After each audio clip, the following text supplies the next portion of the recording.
भगवान श्री कृष्ण को नमस्कार करते हुए आप सभी का अनंत अकेडमी ऑफ मैथमेटिक्स में स्वागत है। हम स्टार्ट करेंगे सीक्वेंशियल सीरीज की इम्पोर्टेंट थ्योरम और PYQ जो प्रीवियस ईयर में आ चुके हैं। साथ ही जो प्लेलिस्ट मैंने क्रिएट की है उसके अंदर आपको प्रीवियस ईयर के सोल्ड पेपर भी मिलेंगे। तो एपिसोड वाइज ढंग से आप इसको देखना प्लेलिस्ट को, आपकी ओवरऑल सीक्वेंशियल सीरीज अच्छे से कवर अप हो जाएगी। अब हम स्टार्ट करते हैं। इस वीडियो के अंदर मैं थ्योरम नंबर 3 और थ्योरम नंबर 4 कराऊंगा, क्योंकि 1 और 2 मैं ऑलरेडी अपलोड कर चुका हूं चैप्टर 1 की थ्योरम से। ठीक है, अब हमारे पास इस थ्योरम में क्या स्टेटमेंट है? For any real number x there exist a unique integer z such that x is greater than equal to z but less than z+1। यानी कि अगर आपके पास कोई रियल नंबर x है तो हमारे पास एक यूनिक इंटीजर z भी जरूर आएगा। वो x या तो उस z के इक्वल होगा या उससे बड़ा होगा, लेकिन z+1 से लेस होगा।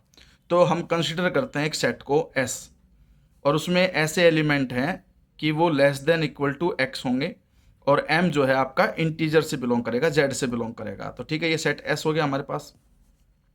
Now clearly set S is a non empty set and is bounded above by x। Non empty इसलिए क्योंकि कुछ ना कुछ इसके अंदर जरूर है इंटीजर्स में।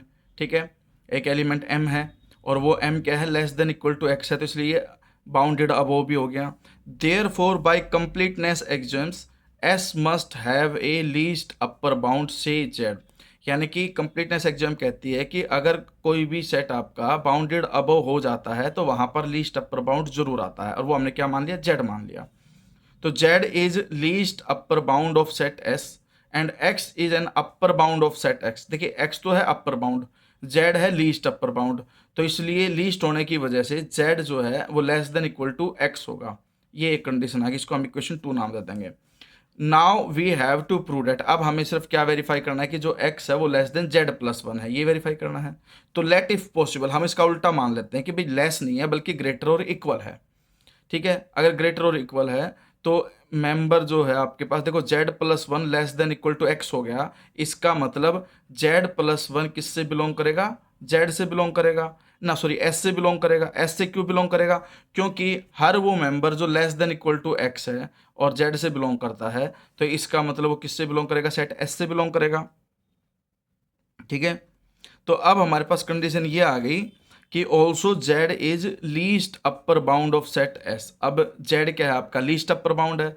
लीस्ट अपर बाउंड होने की वजह से जो एलिमेंट है वो लेस देन इक्वल टू क्या होगा? z से होगा, कि भाई z+1 is less than equal to z, which is not possible, क्योंकि इधर तो z में +1 है, इधर z में कुछ ऐड है ही नहीं, तो ये ग्रेटर हो सकता है, लेस नहीं हो सकता। इसलिए हमने जो सपोज किया था कि x greater than equal to z+1, वो गलत सपोज किया था। हमारे पास जो x है वो लेस देन क्या होगा? z+1, क्योंकि ना ग्रेटर होगा ना इक्वल, बल्कि क्या होगा? लेस होगा। X is less than z+1। तो इक्वेशन 2 और 3, ये इक्वेशन 3 बन गई, ये 2 बन गई। यहाँ से x greater than equal to z है और यहाँ से x लेस देन z+1 है, तो दोनों को मिला करके लिख दिया, तो ये थ्योरम कंप्लीट होगी।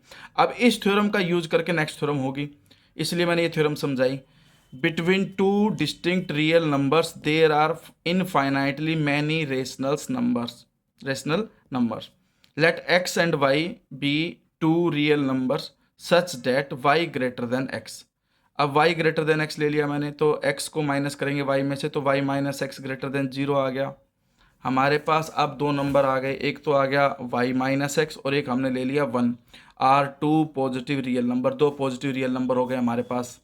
There four by Archimedean property of reals. अब आर्किमिडियन एक प्रॉपर्टी होती है जिसमें हमारे पास कंडीशन ये होती है कि there exist a natural number n, कि एक n ऐसा नेचुरल नंबर जरूर होगा जिसको मैं y माइनस एक्स से मल्टीप्लाई करूंगा तो वो इस 1 से क्या हो जाएगा? ग्रेटर हो जाएगा। और ये आर्किमिडियन प्रॉपर्टी ऑफ रियल्स की थ्योरम में ऑलरेडी सेकंड नंबर की जो थ्योरम है इससे पहले वाले एपिसोड में मैं करा चुका हूँ, उसे देख लेना आप।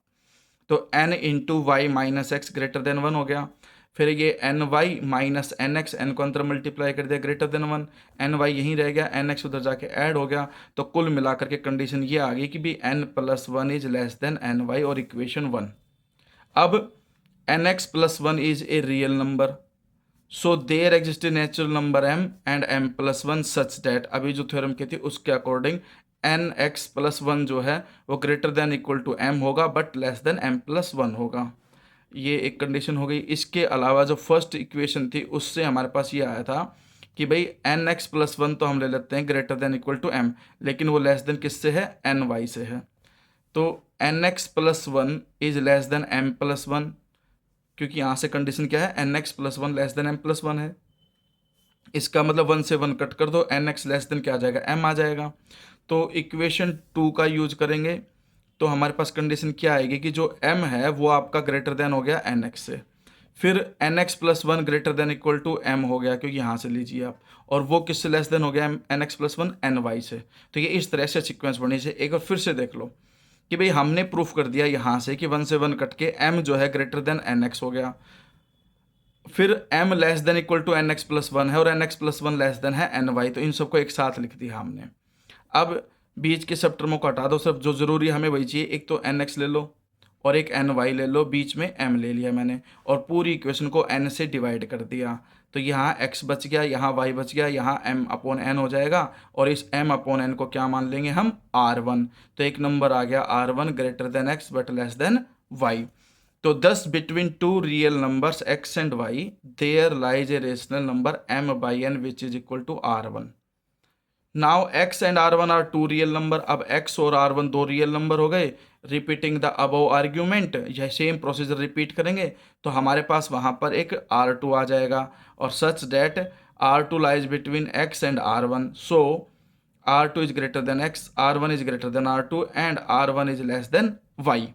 Continuing like this, we can see that there are infinitely many rationals between